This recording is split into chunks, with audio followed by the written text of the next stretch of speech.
Civil engineering BTech மற்றும் MTech admission நடைபெறுகிறது. குறைவான கட்டணம், தரமான கல்வி, 100% வேலை வாய்ப்பு உறுதி. உடனே அணுகவும் doctor MGR educational and research institute Maduravoyal. இந்த அரசியல் மாநாடாக மாறிவிட்டது அப்படின்னு சொல்றாங்க. எல்லோருக்குமே அழைப்பு இருந்தது. அதிமுக, திமுக, காங்கிரஸ், கம்யூனிஸ்ட் எல்லாருக்கும் அழைப்பு இருந்தது. வந்தவங்க பாஜகவும் அதிமுகவினரும் தான்.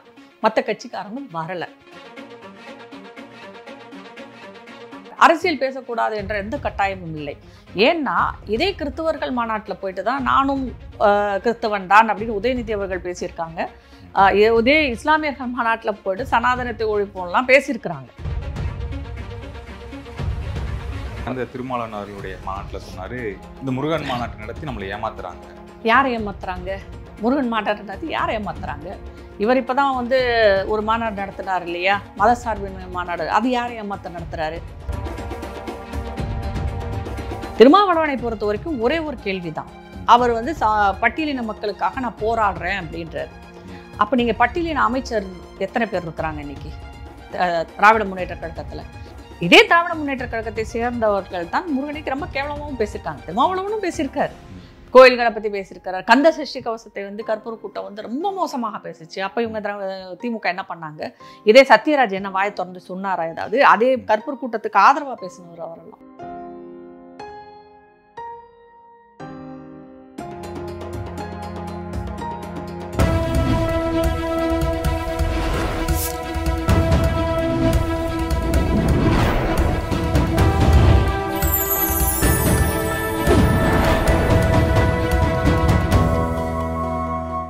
சேனல் 5 தமிழர்களுக்கு வணக்கம். இன்றைய நேர்காணலில் நம்முடைய இணைந்திருப்பவர் அரசியல் விமர்சகர் ராதா தேவர் அவர்கள். வணக்கம் மேம். வணக்கம். முருகன் மாநாடு எப்படி ஒரு கடவுளின் பெயரால் அரசியல் மாநாடு நடத்தலாம் அப்படிங்கிறத விமர்சனமாக இருக்குது. அதுக்கு உங்களுடைய பதில் என்ன? முதல்ல ஒரு விஷயத்த நம்ம இங்கே பார்க்க வேண்டியிருக்கோம். நானும் அந்த மாநாட்டில் கலந்துக்கிட்டேன். சொல்லப்போனால் நாங்கள் தான் அந்த திடலே என்னோட வீட்டின் அருகில் தானே இருக்கிறது. அதனால் கிட்டத்தட்ட 2-3 நாளாகவே தொடர்ச்சியாக சென்று அங்கே வணங்கி விட்டு தான் வந்தேன். ஒரு இஸ்லாமியர்கள் மாநாடு போட்டாலும் சரி, இல்லை அதுவே கிறிஸ்தவர்கள் மாநாடு போட்டாலும் சரி, ஒருங்கிணைக்கிறது ரொம்ப ஈஸி. ஒரு சர்ச்சில் நீங்கள் அனௌன்ஸ் பண்ணிட்டாலே எல்லாருக்கும் போயிடும், எல்லாரும் ஒன்றா சேர்ந்துருவாங்க. அதே மாதிரி தான் இஸ்லாமியர்களும் ஒரு ஜமாத்தில் மசூதியில் தகவல் கொடுத்தவுடன் எல்லோரும் ஒன்றாக சேர்ந்து ஒரு இடத்துல கூடிடுவாங்க. முதல் முறையாக இந்துக்கள் கூடினார்கள். அது ஒரு பெரிய விஷயமாக நான் பார்க்குறேன். இதில் நீங்கள் நல்லா பார்த்தீங்கன்னா இந்து முன்னணி தான் நடத்துனாங்க இந்த மாநாட்டை. எல்லோருக்கும் தகவல் கொடுத்தாங்க. எல்லா இடங்கள்லையும் போயிட்டு எல்லாத்தையும் அழைத்தார்கள். திமுகவையும் அழைத்தார்கள். அதிமுக கட்சி வேறுபாடு இல்லாமல் எல்லா கட்சிக்காரர்களையும் எல்லோரையுமே இந்த மாநாட்டுக்கு அழைத்திருக்கிறார்கள். ஜாதி மதம் எந்த வித்தியாசமும் பார்க்காம. அவர்கள் எதிர்நோக்கியது ஒரு 5 லட்சம் பேர் வராங்க. ஆனால் எனக்கு தெரிஞ்சு ஒரு 6 நாளாக தொடர்ச்சியாக மக்கள் நிறைய பேர் வந்துட்டு இருந்தாங்க. அது அந்த எண்ணிக்கையெல்லாம் தாண்டி தான் போயிருக்கும். இது ஒரு தன்னிச்சையான எழுச்சியாகத்தான் நான் பார்க்கிறேன். இன்னொன்று மதுரையில் இருப்பவர்கள் மட்டும் வரல. அது முதல் 2 நாளில் வேணால் மதுரையில் இருக்கிறவங்க சுற்றில் இருக்கிற கிராமங்கள்லேருந்து மக்கள் வந்துடுறாங்க. குறிப்பாக நிறைய பேர் என்கிட்ட சொன்னதும் நான் அங்கே பார்த்ததும் என்னவென்றால், 6 படை வெடியும் ஒன்றாக சேர்த்து நாங்கள் பார்க்க முடியாது. ஏன்னா ஒவ்வொன்றும் ஒரு மூலையில் இருக்குது. அவங்க ட்ராவல் பண்ணி போய் பார்க்கணும். அது அப்படியே பார்க்குற மாதிரி கொண்டு வந்து வச்சது எங்களுக்கு மிக மகிழ்ச்சியாக இருந்தது. எங்களால் நிறைய வயதானவர்கள், முதியவர்கள், 6 படை வெடியும் பார்க்காதவங்களுக்கு அது ஒரு சந்தோஷமான நிகழ்வாகத்தான் இருந்தது. அதை நாங்கள் பார்க்கிறோம். 6 மணி ஆன உடனே கந்த சஷ்டி கவசம் எல்லோரும் ஒன்றாக சேர்ந்து பாட்டுறது. அது ஒரு உங்களுக்கு எப்பயுமே பார்த்திங்கன்னா அந்த மாஸ் செலிப்ரேஷன் ஒன்று இருக்குது. எல்லோரும் ஒன்றா சேர்ந்து ஒரு விஷயத்தை செய்யும் போதோ, கடவுளை நோக்கி வணங்கும் போது அதுக்குன்னு ஒரு வைப்ரேஷன் இருக்கும். அது இருந்தது அங்கே. இது ஒரு புறம். இன்னொரு பக்கம் இவங்க எல்லாம் என்ன சொல்கிறாங்க, பாஜக கலந்துக்கிச்சு, இவங்க பேசுகிறாங்க, இது அரசியல் மாநாடாக மாறிவிட்டது அப்படின்னு சொல்கிறாங்க இல்லையா. அதற்கு வரும்போது எல்லோருக்குமே அழைப்பு இருந்தது. அதிமுக, திமுக, காங்கிரஸ், கம்யூனிஸ்ட் எல்லாருக்கும் அழைப்பு இருந்தது. வந்தவங்க பாஜகவும் அதிமுகவினரும் தான். மற்ற கட்சிக்காரங்க வரலை. நீங்கள் இதை ஒரு மக்கள் மாநாடாகவும் முருகனுக்கான ஒரு மாநாடாகவும் நினச்சிருந்தா நீங்களும் வந்திருக்கலாம், நாங்களும் வரோன்னு கலந்துருக்கலாம். ஆனால் நீங்கள் யாருமே வரலை. நேச்சுரலாக என்ன ஆயிடுச்சுன்னா பாஜகவும் அதிமுகவும் ஏற்கனவே தனியாக போட்டுக்கலாம்ல. இதுக்கு முருகன் பெயரில் ஒரு மாநாடு பாஜக. இது முருகனுக்கான மாநாடுல கடைசி நாள் எல்லாரையும் அழைத்த போது இவங்க தானே வந்தாங்க. வந்தவங்க அவங்க என்ன பேசணுமோ அதை பேசிட்டு போனாங்க. அரசியல் பேசக்கூடாது என்ற எந்த கட்டாயமும் இல்லை. ஏன்னா இதே கிறிஸ்தவர்கள் மாநாட்டில் போயிட்டு தான் நானும் கிறிஸ்தவன் தான் அப்படின்னு உதயநிதி அவர்கள் பேசியிருக்காங்க. இதே இஸ்லாமியர்கள் மாநாட்டில் போயிட்டு சனாதனத்தை ஒழிப்போம்லாம் பேசியிருக்கிறாங்க. இதனால நம்ம கவனிச்சிருக்கிறோம். மாற்று மதத்தினர் நடக்கும் கூட்டங்களில் போய் எத்தனையோ திமுக காரர்கள் இந்து மதத்தை நீங்க பேசியிருக்கிறீங்க, பாஜகவை பேசியிருக்கிறீர்கள், அதிமுகவையும் பேசியிருக்கிறீங்க, பேசாமல்லாம் நீங்க இல்லை. அப்படி அவர்கள் நடத்தும் அந்த மதம் சார்ந்த நிகழ்ச்சிக்கு போய் நீங்க பேசும்போது ஏன் இங்க பேசக்கூடாது? இந்துக்கள் மாநாட்டில் அரசியல் பேசக்கூடாதுன்னு என்ன கட்டாயம் இருக்குன்னு கூட தெரியல. கோயில்ல பேசலையே. நீங்க கோயில்ல அரசியல் பேசக்கூடாதுன்னு தானே தடுக்கிறீங்க. கோயில்களில் அரசியல் பேசல. ஏன்னா அறநிலைத்துறை கிட்ட இருக்கிறதுனால அங்க எதுவும் பண்ண முடியாது. ஆனால் நம்மளுடைய அதாவது தமிழர் கலாச்சாரத்தை பார்த்தீங்கன்னா கோயில்கள்ல அரசியல் நடந்தது. மன்னர்கள் கோயில்களில் வந்து அரசியல் கூட்டங்கள்லாம் நடத்தியிருக்கிறாங்க, நடத்தாமலாம் இல்லை. இப்போ வந்து அரசுக்கிட்ட போனதுனால நீங்கள் அதை தடுத்துட்டீங்க. இப்போ என்ன ஆகுது? இந்துக்கள் ஒன்றாக ஒரு இடத்துல கூடியிருக்கிறாங்க. இவங்க சொல்கிற மாதிரி வெறும் சங்கி கூட்டம் தான், மக்கள் வரல அப்படின்னு நீங்கள் சொன்னாங்க. ஒரு 5 லட்சம் சங்கிகள் அங்கே கூடியிருக்காங்கன்றது பெரிய விஷயமா பார்க்குறேன். அது எல்லா முனைகள்ல இருந்தும். இன்னொரு முக்கியமான விஷயம், நம்ம எத்தனையோ மாநாடு பார்த்துருக்கோம். சமீபத்தில் திமுக சேலத்தில் நடந்த ஒரு உதயநிதி அவர்கள் கலந்து கொண்ட ஒரு கூட்டத்தில் கூட வந்து பார்த்தீங்கன்னா டேபிள் மேலேயே வந்து பீர் பாட்டில்லாம் பார்த்தோம். சாப்பாடு பிரியாணி கடிச்சுக்கிட்டதெல்லாம் நம்ம பார்த்துருக்கோம். கம்பியை திருடிட்டு போகிற மாநாடெல்லாம் நம்ம பார்த்துருக்குறோம். சேரை திருடிட்டு போகிற மாநாடு பார்த்துருக்குறோம்.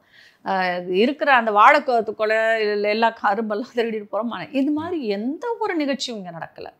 அவ்வளோ கூட்டம் இருந்தும் போலீஸாருக்கு எந்த விதமான ஒரு ப்ரெஷருமே இல்லாமல் வேலை பார்த்தாங்க. நிறைய வாலண்டியர்ஸ் 2000 பேர் மக்களை சரி பண்ணி அவங்களுக்கு என்ன வேணுமோ சொல்லிட்டு 10 மணிக்கு உங்களுக்கு அந்த இடமே காலியாக சுத்தமாக இடத்துக்கு சொந்தக்காரிடம் கொடுக்கப்பட்டது. இது எங்கேயுமே நீங்க பார்க்க முடியாது. ஓகே, இப்போ பவன் கல்யாணுக்கும் தமிழ்நாட்டுக்கு என்ன சம்பந்தம்? அவர் ஏங்க வந்தார் அப்படிங்கறது திமுக பிரமுகர்கிட்ட கேட்கிறாரு. சேகர்பாபு அவர்கள் தான் கேட்டார். சேகர்பாபுவுக்கு என்ன சம்பந்தமோ அந்த சம்பந்தம் அவருக்கும் இருக்கு. சேகர்பாபுவோட இல்ல, அவர் இப்ப ஒரு கட்சியில் இருக்காரு, ஒரு மாவட்டத்தை இருக்கட்டும், அவரும் வேற அவரு ஆந்திரக்காரர் தானே, தெலுங்கு பேசுறவர் தானே. அவருடைய தாய்மொழி தெலுங்கு தானே. தமிழ்நாட்டுல நீங்க பிறந்து ஒரு 4 தலைமுறையா இருக்கீங்கன்னு கூட நீங்க வச்சுக்கலாம். உங்களுடைய தாய்மொழி தெலுங்கு, பவன் கல்யாணோட தாய்மொழியும் தெலுங்கு தான். அதனால தமிழகம் வந்து வந்தாரை வாழ வைக்கும் பூமி. அப்படித்தான் வந்து திமுகவை வாழ வச்சுட்டு இருக்கிறோம். நம்ம திமுகவில் இருக்கும் திரு முதல்வர்ல இருந்து எல்லாருமே தெலுங்கர்கள் தான். அதனால நம்ம வந்து அவங்களை வேணான்லாம் ஒதுக்கல. நாம வந்து அவங்களை ஏத்துக்கிட்டு தான் இருக்கோம். அதே மாதிரி தான் பவன் கல்யாணையும் ஏத்துக்கிறோம். அப்புறம் எப்படி முருகன் தமிழ் கடவுள் அப்படின்னு கிளைம் பண்ணிட்டு இருக்க முடியும்? தமிழ் கடவுள் நான் சொல்ல மாட்டேனே, அது இந்து கடவுள். இந்துக்களுக்கான கடவுள். தமிழ் கடவுள், தெலுங்கு கடவுள், அப்புறம் மராட்டி கடவுள், அப்புறம் ராஜஸ்தான் கடவுள்னா இருக்கு. அப்படிலாம் எந்த கடவுளும் கிடையாது. இந்தியர்களுக்கான இந்து கடவுள், அவ்வளவுதான்.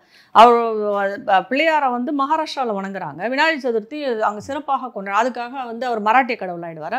அவர் அண்ணன் மராட்டி, இவர் தெலுங்கா? என்ன நியாயம் இதெல்லாம்?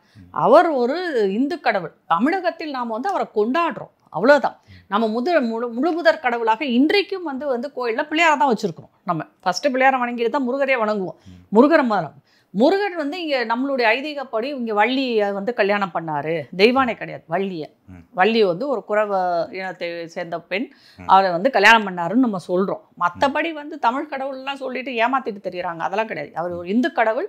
நமக்கு சிவனும் வேண்டும். இதுதான் திருமாவளவன் சொன்னார். அந்த கருத்தை நீங்கள் ஆதரிக்கிறீங்க? அப்போ தமிழ் கடவுள்னு சொல்லக்கூடாது அப்படிங்கிறது? தமிழ் கடவுள் இல்லை, இந்து கடவுள் தான் நான் பார்க்குறேன். தமிழகத்துக்கு வேணா வந்து அவர் திருமணம் செய்ததாக வரலாறு இருக்கு. கடவுளர்களை பொறுத்த வரைக்கும் எனக்கு தெரிஞ்சு வந்து நிறைய அவர்களுடைய இதிகாசம் புராணங்கள்ல சரியா விஷயங்கள் சொல்லப்பட்டிருக்கு. இதுல ஒரு விஷயத்த நம்ம வந்து தெளிவா புரிஞ்சுக்கணும். இந்தியா என்ற ஒரு நாடு இந்துக்களின் நாடு என்பது தெளிவாக புரிஞ்சுக்கணும்.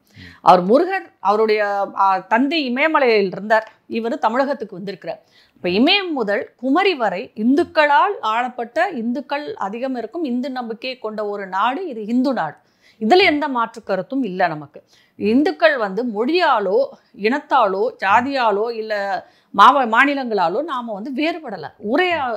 ஒரே கூட்டமாக தான் இருந்திருக்கோம். இவங்க சொல்கிற அந்த பிளவுபடுத்துகிறாங்க இல்லையா, வட இந்தியர்கள் தென் இந்தியர்கள், அவங்க அது கிடையாதுன்றது தான் என்னுடைய வாதம். கடவுள்கள் நமக்கு பொதுவாகத்தான் இருந்தார்கள். ஒரு குடும்பத்தை சேர்ந்தவங்களை எல்லா பக்கமும், மகாராஷ்டிராவில் ஒரு பக்கம், இவர் சிவனை ஒரு பக்கம், சிவன் கோயில் இல்லாத தமிழகத்தை இவங்க சைவம்னு சொல்கிறாங்க. சிவனை கும்பிட்றவங்க எல்லாம் சைவம்ன்றாங்க. அதே சிவன் இமயமலையில் தான் இருந்தாருன்றாங்க. இதெல்லாம் முரண்பாடுகள் இவங்க சொல்கிறது. இந்தியா வந்து ஒரு முழுமையான இந்து நாடு. இந்துக்கள் எல்லோருக்கும் இருக்கும் கடவுள்கள் எல்லா இடத்துலையும் நம்ம வணங்கிக்கிட்டு இருந்திருக்கோம். எல்லா கடவுள்களுமே இந்துக்களுக்கான கடவுள் தான். தமிழருக்குன்னு ஒரு கடவுள், இவங்களுக்குன்னு ஒரு கடவுள்லாம் யாருக்கும் கிடையாது. நேற்று நடந்த திருமாவளவன் அவர்களுடைய மாநாட்டில் சொன்னாரு, இந்த முருகன் மாநாட்டை நடத்தி நம்மளை ஏமாத்துறாங்க அப்படிங்கிற மாதிரி விமர்சனம் வச்சார். யாரை ஏமாத்துறாங்க? முருகன் மாநாட்டை நடத்தி யாரை ஏமாத்துறாங்க? இவர் இப்போ தான் வந்து ஒரு மாநாடு நடத்தினார் இல்லையா, மதசார்பின்மை மாநாடு. அது யாரை ஏமாத்த நடத்துறாரு? இந்துக்களை ஏமாத்த நடத்தினாரு. மதசார்பின்மைன்னு சொல்லிட்டு நீங்கள் இஸ்லாமியர்களும் கிறிஸ்தவர்கள்ட்ட போய் சொல்ல முடியுமா? அவர்கள் மதம் சார்ந்து தான் இருக்கிறார்கள்.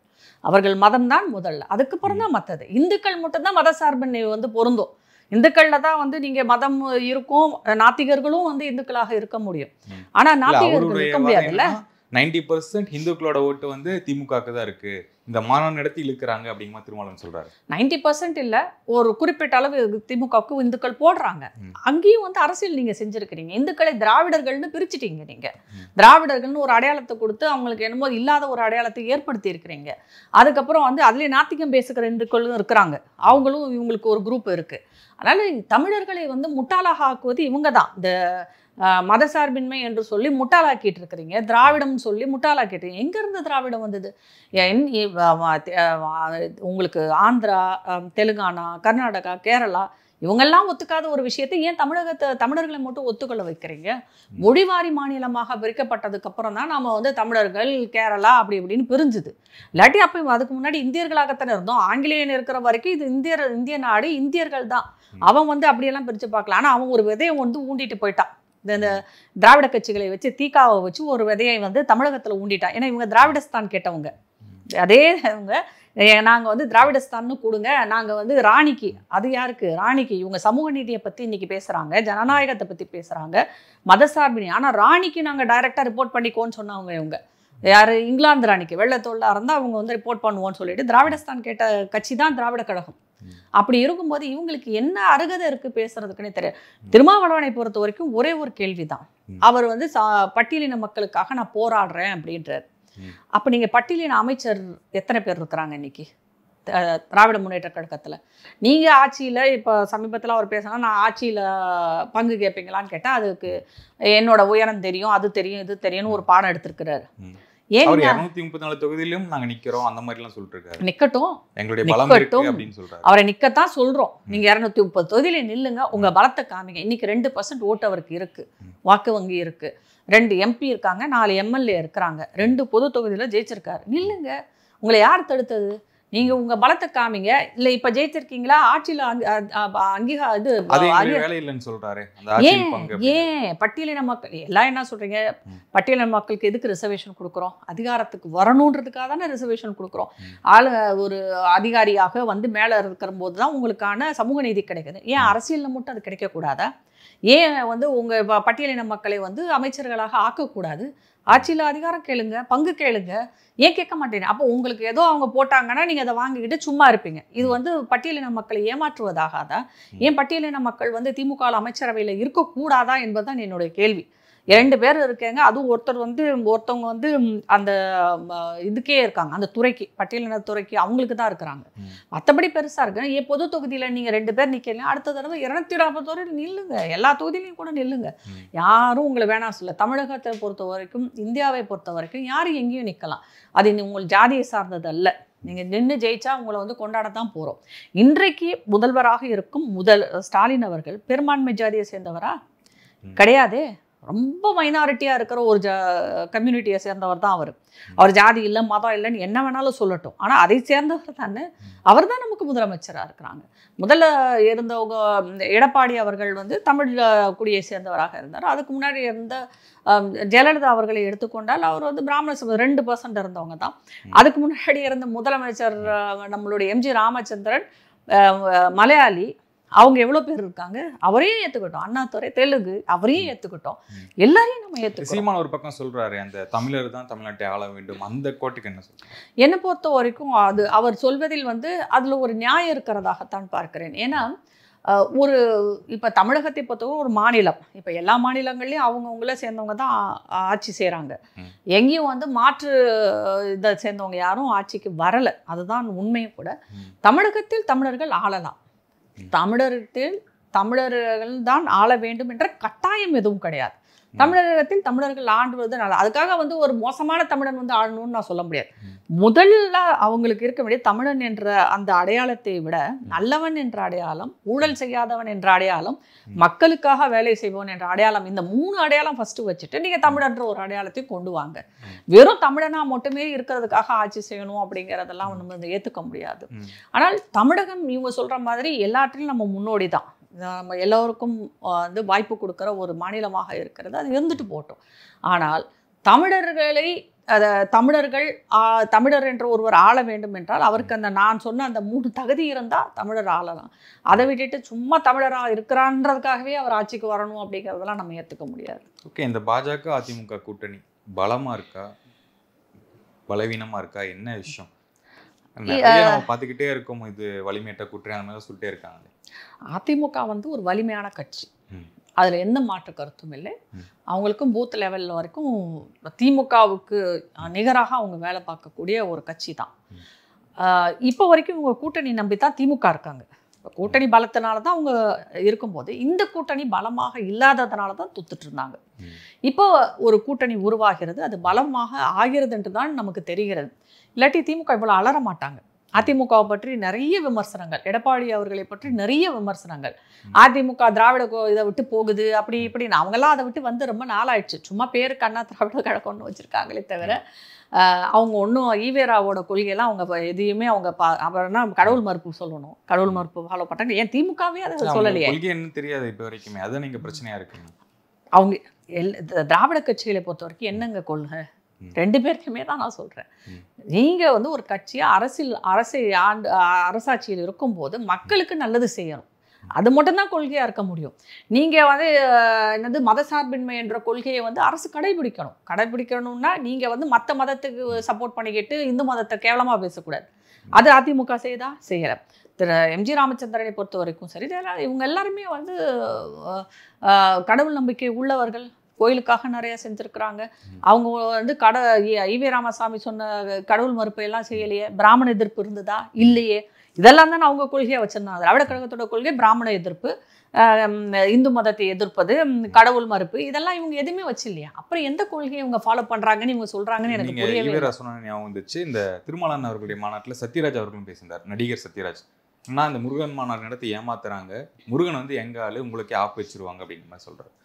இது வரைக்கும் முருகனே இல்லைன்னு சொன்னவங்க இப்போ முருகன் எங்க ஆளுன்னு சொல்ல ஆரம்பிச்சிருக்கிறாங்க. அதுவே பெரிய மாற்றமாக தான் நான் பார்க்குறேன். சத்யராஜுக்கு முருகன் எப்படி ஆளாக இருக்க முடியும்? ஏன்னா அவர் வந்து தமிழன் எங்க ஆளு அப்படிங்கிற மாதிரி கடவுளே இல்லைன்னு சொல்றவங்க தானே. நீங்க கடவுள் மறுப்பை கொள்கையை விடுவார், அதைத்தானே சத்யராஜ் ஏற்கனவே பேசியிருக்காரு. கடவுள் இல்லைன்றதானே சொல்லிட்டு இருந்தாரு. இப்போ என்னது முருகன் உங்க ஆளுன்னு சொல்றீங்க? முருகனை என்ன புதுசா நீங்க ஏத்துக்கிட்டீங்க? அதை நான் சொல்றேன். அவர் தமிழர் கடவுள் உங்க ஆளுன்னு எப்படி சொல்லணும்? அப்போ அவங்க அப்பா வேணாம், அவங்க அம்மா வேணாம், அவங்க அண்ணன் வேணாம். இங்கே வந்து பிள்ளையாருக்கு விநாயகர் சதுர்த்திக்கு பயங்கர எதிர்ப்பு இருக்குது. ஆனால் அவர் தம்பி மட்டும் வேணும்னு சொன்னால் என்ன அர்த்தம்? அவர் முருகன் மட்டும் வேணும்னு எல்லா கட்சியும் கிளைம் பண்ணுறாங்க. அது ஏன் திமுகவும் ஒரு பழனியில் ஒரு குடமுழுக்கு நடத்துகிறாங்க, பாஜக சார்பாக ஒரு மாநாடு, இப்போ சீமான் அவர்களும் ஒரு முருக பக்தர்கள் அதிகம் தமிழகத்தை பொறுத்த வரைக்கும். அறுபடை வீடு என்பது தமிழகத்தில் தான் இருக்கிறது, வேற எங்கேயும் கிடையாது, வேற எந்த மாநிலத்திலும் கிடையாது. முருகனுக்கென்று எல்லா மாநிலங்களிலும் கோயில் இருக்கு. முருகர் கோயில், கார்த்திகேயன் கோயில், அப்படி இன்னும் நிறைய கோயில்கள் அங்கங்கே இருக்கு. இன்னும் சொல்ல போனா அவர் பிறந்ததாக கருதப்படும் இமயமலையில கூட அவருக்கு கோயில் இருக்கு. அதுல எல்லாம் வந்து மாற்று கருத்து இல்லை. இங்க வந்து முருக பக்தர்கள் அதிகம் உங்களுக்கு தமிழகத்தை பொறுத்த வரைக்கும். அது போக முருகனை வந்து தங்களுடைய குருவாக வரித்து கொண்ட பெரியோர்கள் அதிகம் இங்கே உங்களுக்கு. முருகன் மேல் பாடப்பட்ட திருமுருகாற்றுப்படை, அப்படி திருப்புகழ், இந்த மாதிரி நிறைய பாடல்கள் முருகரை பற்றி பாடியிருக்காங்க. அவை மூதாட்டி வந்து முருகரை முதல் இதாக வச்சு பேசியிருக்கிறாங்க. அதனால் முருகரை வந்து ஃபாலோ பண்ணுறவங்க நிறைய இருக்கிறதுனால அவங்க அந்த கூட்டத்தை வந்து இவங்க ஃபோக்கஸ் பண்ணி பேசுகிறாங்க. அதுதான் உண்மை. ஏன்னா முருகனை, ஏன்னா நீங்கள் பெருமாளை வணங்கலாம், சிவனை வணங்கலாம், ஆனால் முருகனுக்கென்று ஒரு தனி இடம் எல்லா தமிழர்கள் மனதிலும் உண்டு. அதனால் அதை இவங்க வந்து ஃபாலோ பண்ணி இது பண்ணுறாங்கன்றதான் தோணுது எனக்கு. எல்லா கட்சியும் அதை பிடிச்சிக்கிறாங்க. ஆனால் இதே திராவிட முன்னேற்ற கழகத்தை சேர்ந்தவர்கள் தான் முருகனுக்கு ரொம்ப கேவலமாகவும் பேசியிருக்காங்க. திருமாவளவனும் பேசியிருக்காரு, கோயில்களை பற்றி பேசியிருக்காரு. கந்த சஷ்டி கவசத்தை வந்து கற்பூர கூட்டம் வந்து ரொம்ப மோசமாக பேசிச்சு. அப்போ இவங்க திமுக என்ன பண்ணாங்க? இதே சத்யராஜ் என்ன வாயை திறந்து சொன்னாரா ஏதாவது? அதே கற்பூர கூட்டத்துக்கு ஆதரவாக பேசினவர் அவரெல்லாம். அப்படி நீங்க முருகனை கேவலமாக பேசும்போதெல்லாம் வாயை மூடிக்கிட்டு சப்போர்ட் பண்ணிட்டு இன்றைக்கு வந்து பாஜக ஒன்றை ஒரு வேல் யாத்திரை எடுத்த உடனே நீங்க ஒரு வேலை பிடிக்கிறீங்க. முருகனை பொறுத்த வரைக்கும் பாஜக என்னும் அரசு கட்சி வந்து அவர்கள் நீங்க சொல்ற மாதிரி இந்து மதத்தை சேர்ந்தவர்கள் தான் அதுல பெரும்பான்மை இருக்கு. அவங்க அது எடுக்கத்தான் செய்வாங்க. நீங்க அதை மறுக்கவே முடியாதுன்னு சொல்லவும் முடியாது. அவங்க அப்படித்தான் இது போய் கொண்டிருக்கிறது. எல்லாரும் வந்து முருக பக்தர்களை குறிவைத்து பேசிக் கொண்டிருக்கிறார்கள். ஒரு இறுதியான கேள்வி மேம், என்னன்னா நயினார் அவர்களும் விஜய் வந்தா நல்லா இருக்கும், விஜய் வரணும்லாம் சொல்லிட்டு இருந்தாரு. இப்ப தமிழிசை அவர்களும் இந்த பிறந்த நாளுக்கு ஜனநாயகனே வாரிசுன்ட்டு என்னென்னமோ புகழ்ந்து பிறந்த நாளுக்கு சொல்றாங்க, வரணும்னு சொல்றாங்க. நீங்க வலிமையான கூட்டணி இருக்குன்னு சொல்லும் போது ஏன் இவரை எதிர்பார்க்கறாங்க?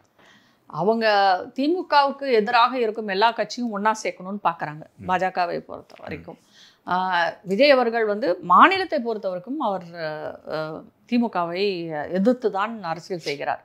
மத்தியில வந்து பாஜகவை எதிர்க்கிறார். இதுல எந்த மாற்று கருத்துமே இல்லை. எப்படி கூப்பிடுறாங்க இவங்க அதை மாற்ற முடிய பார்க்குறாங்க. ஏன்னா இன்றைக்கு விஜய்க்கு நடக்கும் பல பிரச்சனைகளை நாம பார்க்குறோம். அந்த வைஷ்ணவின்னு ஒரு பொண்ணு அவங்க கட்சியை விட்டு வந்தது, நிறைய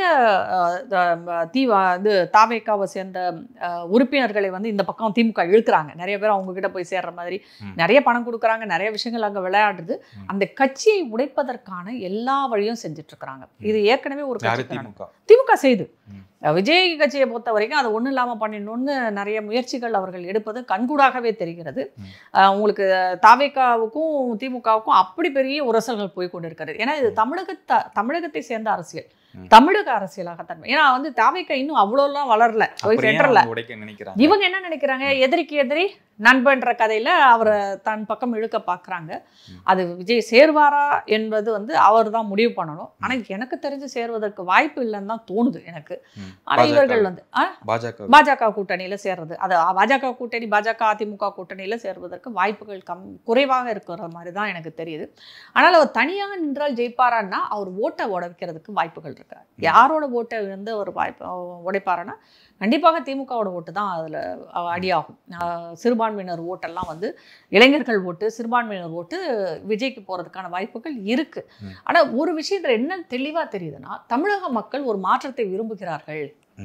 யாராவது ஒருத்தவங்க வரணும் மாற்றாக அப்படிங்கிறது நல்லாவே தெரியுது. இல்லை வேற ஏதாவது முக்கிய தலைவர்கள் வந்து பாஜக இருக்க வாய்ப்பு இருக்கா? இருக்கலாம். சீமான் வரலாம், வாய்ப்புகள் இருக்கு. சீமான் வருவதற்கான வாய்ப்பு இல்லை. இன்றைக்கு வந்து பாத்தீங்கன்னா சொல்லிட்டாரு, ஒரு மாசம் ஆச்சு. அவர் எப்பயுமே தனியா தான் நிற்பாரு அவர். ஆனா அவர் கொஞ்சம் சிந்திக்கணும். ஏன்னா அவருக்கென்று ஒரு 8% வாக்கு வங்கி இருக்கு. நிறைய இளைஞர்கள் வந்து அந்த கட்சியில நின்று இருக்கிறாங்க. நிறைய பேர் வந்து தோத்து போயிருக்காங்க. ஏன்னா ஒரு தடவை கூட ஜெயிக்கல. அவர்களுடைய எதிர்காலத்தை வந்து அவர் கண்டிப்பாக நினைக்க வேண்டும். ஏன்னா இவ்வளோ வந்து போராடிட்டு இருக்கிறாங்க, களத்தில் நின்று போராடுபவர்கள் நிறைய பேர் இருக்கிறாங்க அந்த சீமான் கட்சியில. இன்றைக்கு திமுகவை எதிர்த்து அவர்கள் அரசியல் செய்யும்போது அதற்கான பலனையும் அவங்க அனுபவிச்சுட்டு இருக்காங்க. அவங்களுக்கு என்ன கிடைக்கணும்? ஜெயிக்கணும், ஒரு அரசாட்சியில இருக்கணும், அரசியல் இருக்கணும்ன்ற ஒரு எண்ணம் இருக்கும். இல்லாம அரசியலுக்கு யாரும் வரமாட்டாங்க. அவர்களுடைய கனவை வந்து இவர் பூர்த்தி செய்தார். இவர் ஒரு தலைவர். ஒரு தலைவரோட அழகு என்னன்னா தொண்டர்களின் ஆசையை பூர்த்தி செய்வதுதான். அவர் இந்த கூட்டணிக்குள்ள போனா ஜெயிப்பதற்கான வாய்ப்புகள் இருக்கு. அதனால கூட்டணியில போறது நல்லது. ஆனா அவர் கொள்கை ரீதியாக வேறுபாடுகள் நிறையவே இருக்கலாம் எல்லாருக்கும். இப்ப அவங்க திமுக இல்லையா, காங்கிரஸும் திமுகவும் இருக்கிறாங்க இல்லையா, அவங்களுக்குள்ள வேறுபாடு இல்லையா, கம்யூனிஸ்டுக்கும் காங்கிரஸுக்கும் இல்லையா, அவர்களுக்குள்ள இருக்க கட்சிக்குள்ள ஏகப்பட்ட கருத்து வேறுபாடுகள் இருக்கத்தான் செய்யுது. இருந்தாலும் ஒரு கூட்டணியாக இருக்கிறார். அது மாதிரி சீமான் அவர்கள் வந்தாங்கன்னா அந்த ஒரு 8% வாக்கு வங்கி சேரும்போது இவர்கள் ஜெயிப்பதற்கான வாய்ப்புகள் நிறையவே பிரகாசமா இருக்கு. சீமான் அவர்கள் தங்கள் தொண்டர்களின் நலனை கருத்தில் கொண்டாவது இந்த கூட்டணியில் சேர்ந்தால் நல்லது என்றுதான் என்னுடைய நினைப்பும் எண்ணமும் கூட. ஓகே மேம், உங்கள் நேரத்துக்கும் மிக்க நன்றி. வணக்கம். வணக்கம்.